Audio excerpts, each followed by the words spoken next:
Di film ini kita bakal ngikutin sebuah band punk kecil bernama The Ain't Rights. Anggotanya ada Pat, Sam, Reese, dan Tiger. Mereka lagi hidup nomaden, tidur di mobil, dan cuma manggung di tempat-tempat kecil buat dapat uang bensin. Hidup mereka keras, tapi persahabatan mereka kuat, dan mereka emang cinta musik.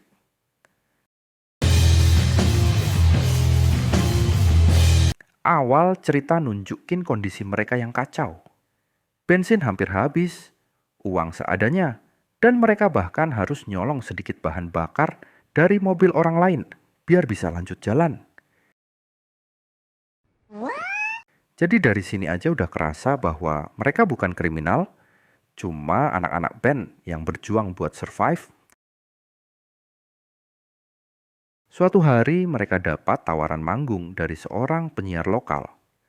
Tapi begitu sampai, tempatnya sepi banget, nggak ada penonton. Karena kasihan, si penyiar nyaranin mereka ke tempat lain. Sebuah bar di tengah hutan yang ternyata dikelola oleh kelompok skinhead ekstrim. Kelompok sayap kanan yang keras, dan tempat itu benar-benar bahaya.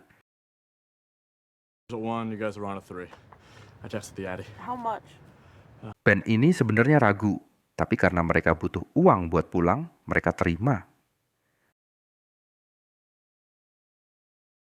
A few moments later. Begitu mereka sampai, atmosfernya langsung aneh. Banyak pengunjung berpenampilan keras, tato simbol ekstrem, dan semuanya ngeliatin mereka dengan tatapan gak ramah. Tapi mereka tetap profesional dan naik panggung.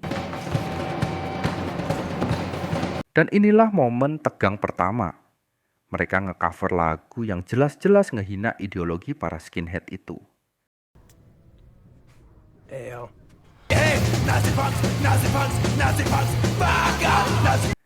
Awalnya penonton marah, tapi lama-lama justru mereka menikmati musiknya.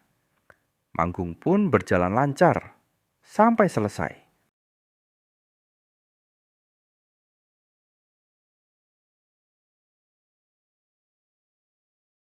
A few moments later. Setelah manggung, mereka kembali ke ruang tunggu yang biasa disebut green room, tempat para band biasanya nunggu giliran. Tapi saat Pat balik karena HP temannya ketinggalan, dia ngelihat sesuatu yang bikin cerita film ini langsung berubah total.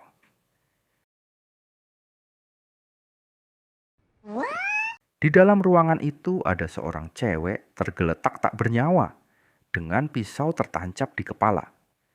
Di ruangan yang sama juga ada beberapa orang yang panik, anggota geng bar tadi. Pat langsung syok, dan teman-temannya ikut terkunci di dalam ruang tunggu itu oleh pihak manajemen bar.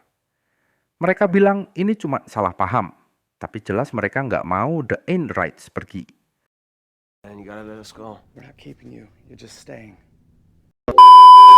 Sejak detik ini, band itu sadar. Mereka lihat sesuatu yang seharusnya nggak mereka lihat. Mereka bukan lagi tamu, mereka saksi. Dan mungkin target berikutnya. Di sisi lain, para pengelola bar berusaha tenang. Tapi jelas-jelas mereka lagi mikirin cara membereskan masalah ini.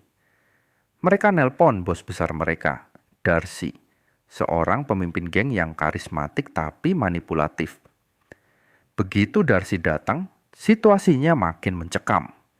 Darcy berusaha kelihatan tenang, tapi semua orang bisa ngerasain kalau dia itu otak kriminal. Dia mau menyelesaikan semuanya rapi tanpa bikin polisi curiga. Dan itu artinya, para saksi harus hilang.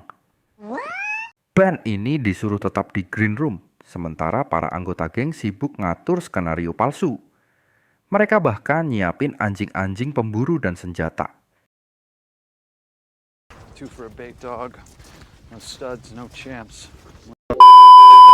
A few moments later. Pat dan teman-temannya mencoba negosiasi.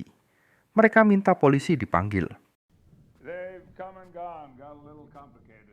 Police are coming back. They've come and gone. Well, that's what. Tapi Darcy menggunakan akal bulus. Dia memanggil polisi. tapi dengan laporan palsu sehingga polisi hanya datang sebentar dan pergi lagi. Room to work, folks. You the owner? You the victim? Yes, officer. Kneel down, both of you. Ben ini sadar, nggak ada yang bakal nolong. Di dalam green room, mereka cuma punya beberapa barang. Sebuah pistol, satu pisau, peralatan musik, dan rasa takut. Shit's solid. There's nothing here. Mereka juga bertemu seorang cewek bernama Amber, salah satu dari kelompok bar itu. Tapi dia justru korban yang terjebak juga. Temannya lah yang ditemukan meninggal di ruangan itu. Amber akhirnya ikut bergabung sama The Ain't Rights. Berlama-lama kemudian, Saat mereka nekat buka pintu, para skinhead mulai nyerang. Pertarungan brutal pun terjadi. Pat bahkan luka parah karena tangannya diserang pisau. Adegan-adegannya kasar, realistis, dan bikin ngilu. You're killing us. Keep the gun! Hold on. The wind. Okay.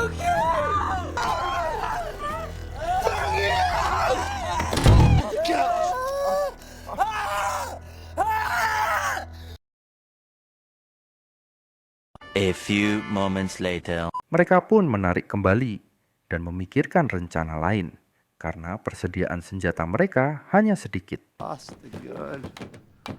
He held on longer than I would have.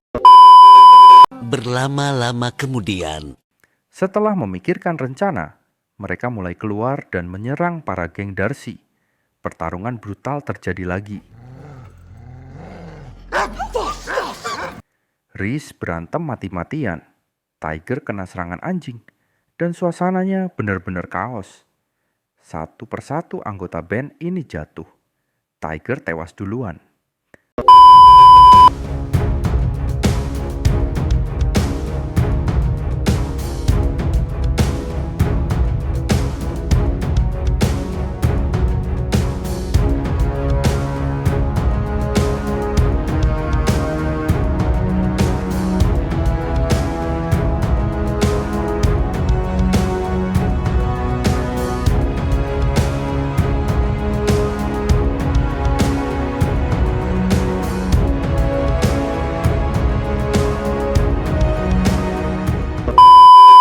Mereka kembali lari ke green room, sementara gengnya Darcy mulai ngurung mereka lagi dari luar. Amber berusaha bantu sebisanya. Dia lebih tahu medan karena sering nongkrong di sana. Pat yang sudah setengah syok akhirnya sadar kalau satu-satunya cara buat bertahan adalah melawan. Bukan lagi soal keluar hidup-hidup, tapi ngelewatin malam mengerikan itu sambil melawan geng bersenjata. Mereka coba keluar lewat lantai bawah, lewat jendela sempit, lewat lorong gelap. Tapi geng bersenjata selalu ada di mana-mana. Di tengah kepanikan itu, band ini baru sadar bahwa pembunuhan cewek tadi sebenarnya terkait konflik internal geng. Jadi mereka cuma kesalahan saksi, padahal mereka nggak ada hubungannya. Pada titik ini, cuma 3 orang yang tersisa, Pat, Sam, dan Amber. Tapi perjalanan mereka makin mengerikan. Anjing-anjing penjaga dilepas buat memburu mereka. Lorong-lorong gelap, ruangan penuh perkakas, dan halaman belakang bar berubah jadi arena survival.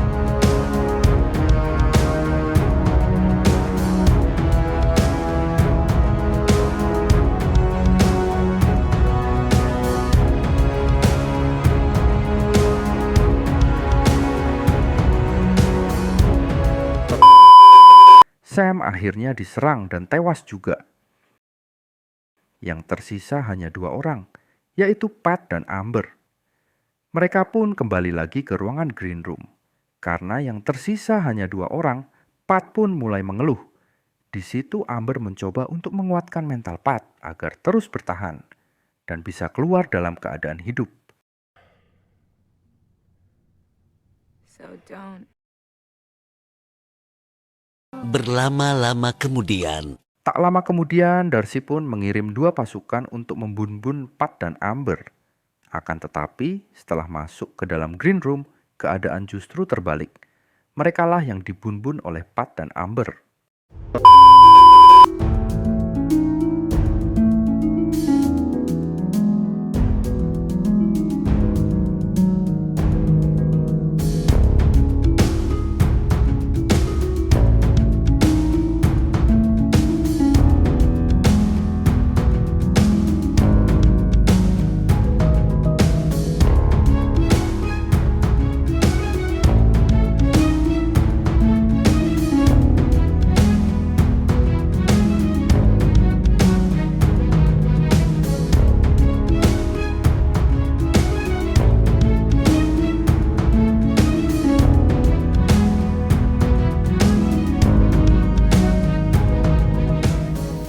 A few moments later. Ketika mereka naik ke atas green room, Amber menemukan manajemen bar itu dan langsung menyuruh untuk menunjukkan di mana markas Darcy berada. Manajemen itu pun langsung menunjukkan jalannya. Berlama-lama kemudian, Mereka akhirnya sampai di tempat persembunyian para anggota geng. Yang tersisa, termasuk Darcy yang lagi nyiapin skenario kecelakaan buat menutupi semuanya. Pat dan Amber memutuskan menyerang duluan. Pertarungan final berlangsung brutal dan cepat. Beberapa anggota geng tumbang. Darcy berusaha kabur, tapi akhirnya Pat berhasil menembaknya. Setelah semua selesai, Pat dan Amber cuma duduk kelelahan. Mereka sudah melewati malam yang paling mengerikan dalam hidup mereka. Semua temannya tewas.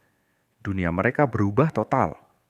Film pun berakhir ketika Pat dan Amber sedang duduk di pinggir jalan dengan wajah lesu yang sangat kelelahan. Dan itulah akhir dari Green Room 2015. Sebuah film thriller brutal yang nunjukin gimana orang biasa bisa berubah jadi pejuang ketika hidup mereka dipertaruhkan. Dari ketakutan, kekacauan, sampai momen-momen yang bikin napas nahan. Green Room benar-benar ngasih tekanan tanpa ampun dari awal sampai akhir.